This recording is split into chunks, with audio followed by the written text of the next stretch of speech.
नमस्कार, मेरा नाम आलोक है। आप लाइव स्ट्रीज देख रहे हैं। लोकसभा चुनाव 40 सीटें, बिहार की 40 सीटें काफ़ी अहम हैं। इंडिया भी बनकर तैयार हुआ है। तीसरी मीटिंग होनी है अगस्त में, अगस्त के आखिरी तारीख को, 31 अगस्त और 1 सितंबर को, जैसे कि जानकारी मिल रही है। लेकिन अगर हम बात बिहार की 40 सीटों की कर रहे हैं तो कई ऐसे नेता हैं जिनका वर्चस्व देखने को मिलेगा, जिनका प्रभाव देखने को मिलेगा, और उनमें से ही एक नेता है जिनकी चर्चा आज हम करेंगे, पूर्व सांसद आनंद मोहन की।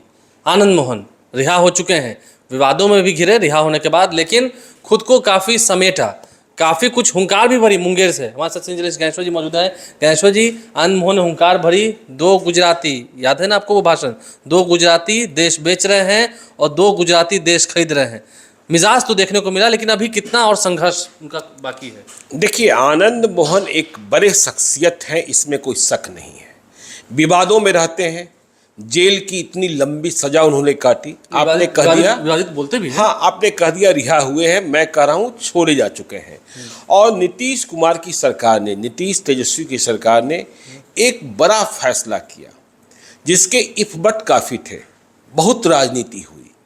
जो भाजपा नेता आनंद मोहन की रिहाई की मांग करते थे जब एनडीए की सरकार में थे, वे भी आनंद मोहन के खिलाफ हो गए और कहा जाने लगा कि दलित डीएम के हत्यारे को छोड़ दिया गया। ठीक है। आनंद मोहन, देखिए, आज भी मैं कहता हूं, क्योंकि मैं उस दिन का गवाह हूं। उस दिन हमने रिपोर्टिंग की थी कि जहां जी कृष्णैया की हत्या हुई थी वहां आनंद मोहन नहीं थे। आप ये मानते हैं? ये मैं मानता हूं। वे बहुत दूर जा चुके थे और भीड़ बेकाबू हो गई थी। भीड़ में शिकार हो जाना जी कृष्णैया के साथ जैसा हुआ, मॉब लिंचिंग की घटना, मॉब लिंचिंग की घटना, और इसके लिए कोई सबसे अधिक जिम्मेदार था तो वो मुजफ्फरपुर का जिला प्रशासन था, जिसने रूट को फॉलो नहीं किया और जी कृष्णैया भी उसी रास्ते में चले गए। ठीक है ना। चलिए, अब तो आनंद मोहन बाहर हैं, आज़ाद हैं, लेकिन आनंद मोहन किस पार्टी में है यह स्पष्ट नहीं है। ठीक है ना। आनंद मोहन कमल के खिलाफ बोल रहे हैं, मोदी के खिलाफ बोल रहे हैं, बीजेपी के खिलाफ बोल रहे हैं, लेकिन क्या आनंद मोहन को आज आप जेडीयू के साथ मानते हैं? क्या आज आप आरजेडी के साथ मानते हैं? आप नहीं मानते हैं? नहीं, मैं ये नहीं कह रहा। आनंद मोहन किसी एक पार्टी में तो होंगे ना। हाँ, किसी एक पार्टी में तो होंगे ना। तो उन्होंने न जदयू के साथ और न आरजेडी के साथ चलने का भी संकल्प लिया है। ठीक है ना। उनके बेटे हैं विधायक, उनके बेटे हैं, चेतन आनंद आरजेडी के विधायक हैं। लेकिन इधर के दिनों में आपने कई कार्यक्रम देखे होंगे। आनंद मोहन का इंटरव्यू भी आजकल काफ़ी चर्चा में आ रहा है, कई लोगों ने किया है। तो जो उनके कार्यक्रम हो रहे हैं उनमें कुछ झंडे दिखाई पड़ते हैं, जो लाल और सफ़ेद किस्म का झंडा होता है, रंग का झंडा होता है। मुझे याद संस्मरण होता है बिहार पीपल्स पार्टी का, जिसके संस्थापक आनंद मोहन थे। ठीक है ना। और उन्होंने राजनीतिक पारी खेली, सफलता मिली। जहाँ तक मैंने पढ़ा है, लवली आनंद भी पहली बार सांसद उसी पार्टी टिकट। जी बिल्कुल। और सांसद रहते हुए जी कृष्णैया हत्याकांड में वो गिरफ्तार की गई थी, जो बाद में उन्हें कानूनी जो प्रक्रिया चली उसमें वो शामिल हुई। ठीक है। तो आनंद मोहन के बेटे चेतन आनंद, तो देखिए, बिहार में राजपूत जाति का वर्चस्व समझिए। चुनावों में यदि हम 2019 के चुनावी नतीजों को देखते हैं तो सबसे अधिक, लोकसभा चुनाव के नतीजों को, तो सबसे अधिक राजपूत जाति के ही सांसद बने, 7। ठीक है ना। तो 7 में 5 तो बीजेपी के हैं, 1 जेडीयू के, जेडीयू की कविता सिंह, अजय सिंह की पत्नी सिवान से, और उधर चिराग पासवान की पार्टी से बीना देवी जीती थी वैशाली से, जो इन दिनों पशुपति पारस की पार्टी में है। तो ये इतना बड़ा वर्चस्व है। और टैक्टफुल वोटिंग के लिए राजपूत जाति जाना जाता है। एग्रेसिव वोटिंग के लिए नहीं, टैक्टफुल वोटिंग के लिए। ठीक है ना। कि हमें किसे जिताना है और किस तरीके से गोलबंदी करनी है, इसके लिए राजपूत जाति की पहचान भूमियार जाति से ज़्यादा बुद्धिमान तरीके में की जाती है। ठीक है ना। तो अब देखिए, आनंद मोहन पर जब इतना बड़ा दांव नीतीश कुमार और तेजस्वी यादव ने लगाया है, तो उनकी ये कोशिश होगी कि इतना बड़ा लाभ वे इंडिया को, मतलब बिहार में महागठबंधन को दिला दें। लेकिन आनंद मोहन की जैसे ही रिहाई हुई, हमने ये देखा और महसूस किया है कि दोनों ही पार्टियों में, आरजेडी और जेडीयू में, जितने पुराने राजपूत नेता हैं वे मन से बहुत खुश नहीं हैं। किसी से भी बात कर लीजिए, आनंद मोहन की बात पर वह कटना चाहेंगे और आनंद मोहन के साथ मंच साझा करते हुए आप इन नेताओं को देखते भी नहीं होंगे। आनंद मोहन देखिए लगातार बिहार में महागठबंधन, देखिए हालांकि वे किसी पार्टी में भी शामिल नहीं हुए हैं। अभी आपने देखा ललन सिंह के साथ उन्होंने चुनावी सभा की मुंगेर में वही की तो मैंने बात बताई जो उन्होंने हुंकार भरी। हाँ, हुंकार भरी, तो उन्होंने चुनावी सभा की। तो आनंद मोहन का प्लान क्या है, पॉलिटिकल प्लान क्या है, इसे समझना होगा। देखिए आनंद मोहन जब बाहर आए, खुद चुनाव तो लड़ नहीं सकते हैं और अभी उनकी रिहाई के खिलाफ सुप्रीम कोर्ट में मुकदमा, जी कृष्णैया की पत्नी वहां पहुंची हुई हैं। क्या आपको लगता है मुसीबतें आगे बढ़ेंगी? नहीं, मुसीबतें आगे बढ़ेंगी कि नहीं बढ़ेंगी, देखिए बिल्किस बानो का मामला, मैंने कहा ना, यदि गुजरात में उस तरीके से नहीं छोड़े गए होते तो यह मामला ज़्यादा पेचीदा होता, ठीक है ना। लेकिन कई उदाहरण हैं और बीजेपी ने इसे दूसरा रंग देने का प्रयास किया कि दलित डीएम के हत्यारे को, लेकिन नीतीश कुमार एक बात कहते हैं कि पब्लिक की मेमोरी बहुत शॉर्ट होती है, वह भूल जाती है बातों को।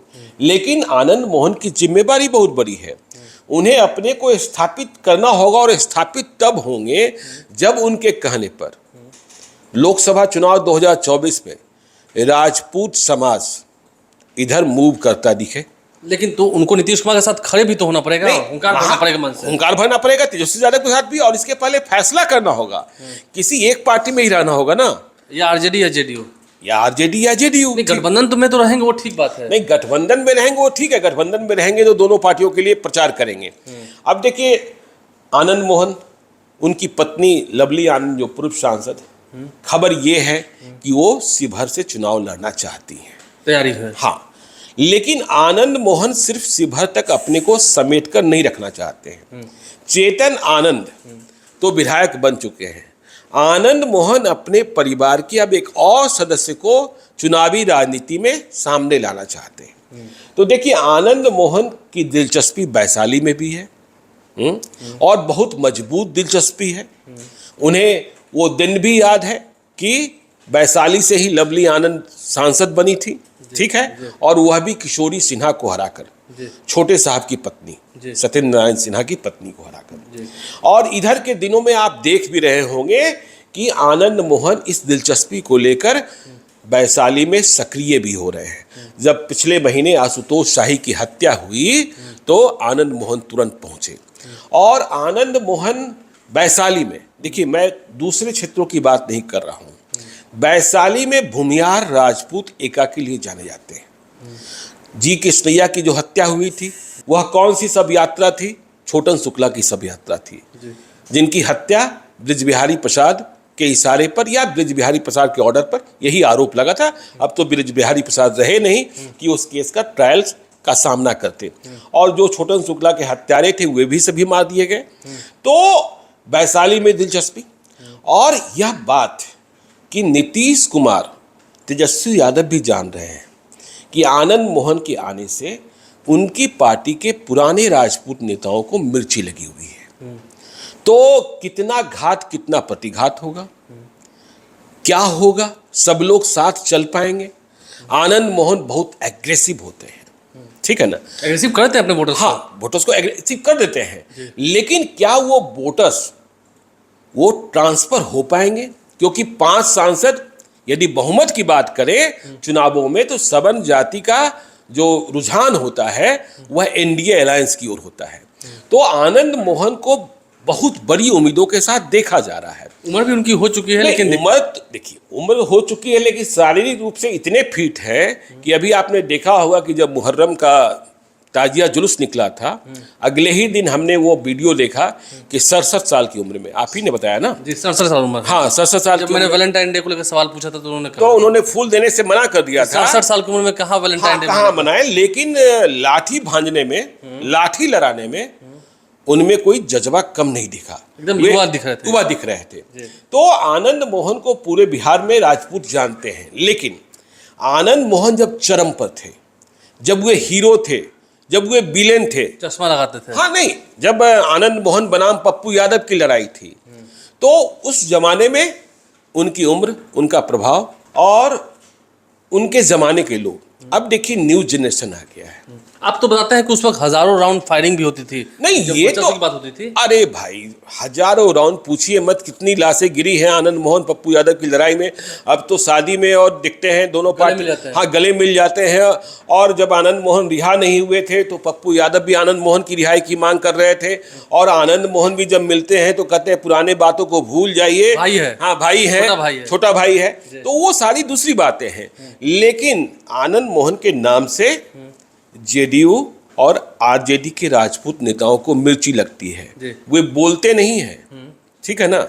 और उन्हें इस बात का भी कष्ट है कि जब तक आनंद मोहन नहीं थे, हमने सेवा की, हमने जाति को जोड़े रखा, लेकिन अब हमें कोई याद नहीं कर रहा है, कोई पूछता भी नहीं। कोई पूछता भी नहीं है।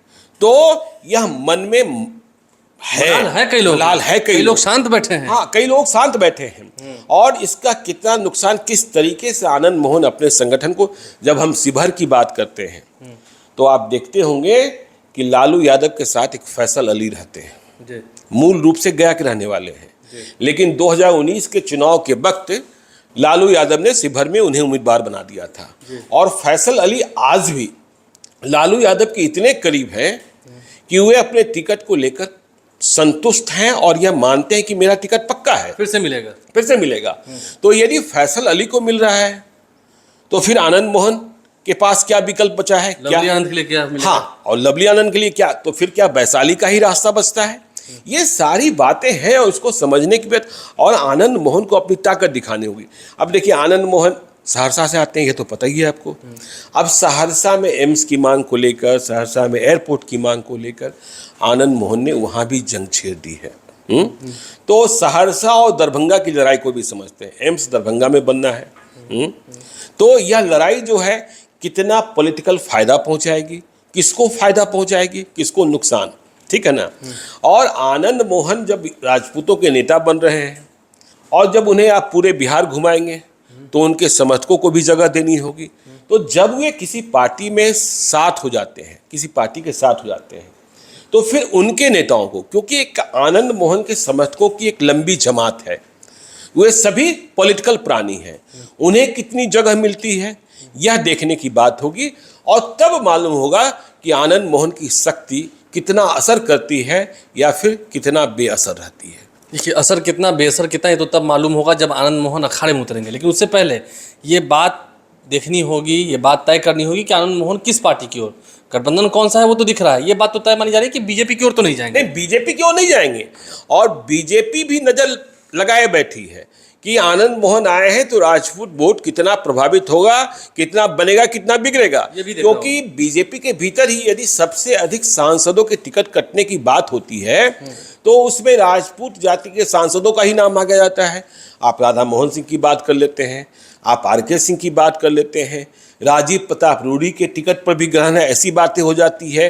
तो फिर क्या विकल्प है बीजेपी में, और बीजेपी को कैसे राजपूत मतदाताओं को संतुष्ट रखना है, ताकि 5 सांसद 2019 में यदि बीना देवी को जोड़ लीजिए तो उनके खाते में 6 सांसद, नीतीश कुमार के खाते में तो सिर्फ कविता सिंह ही, और कविता सिंह के पति अजय सिंह भी जय श्री राम वाले हैं, इस बात का भी ध्यान रखना होगा। भगवाधारी है, भगवाधारी है। भगवा मुरेठा। हाँ, तो वो काफी प्रचलन है उसका, और देखना होगा आनंद मोहन का फैसला क्या होता है। आनंद मोहन की जिम्मेदारी तो बड़ी है, असर कितना होता है, कैसे वो अपने जमात के लोगों को एक साथ एकजुट कर पाते हैं, क्या फिर से वही हुंकार उनकी देखने को मिलेगी, और उस हुंकार से क्या कितना लाभ होगा इंडिया अलायंस को, महागठबंधन को, ये देखना होगा, चुनौती होगी। हमारे चैनल को सब्सक्राइब कर लें, साथ साथ फेसबुक पेज भी लाइक करें। धन्यवाद।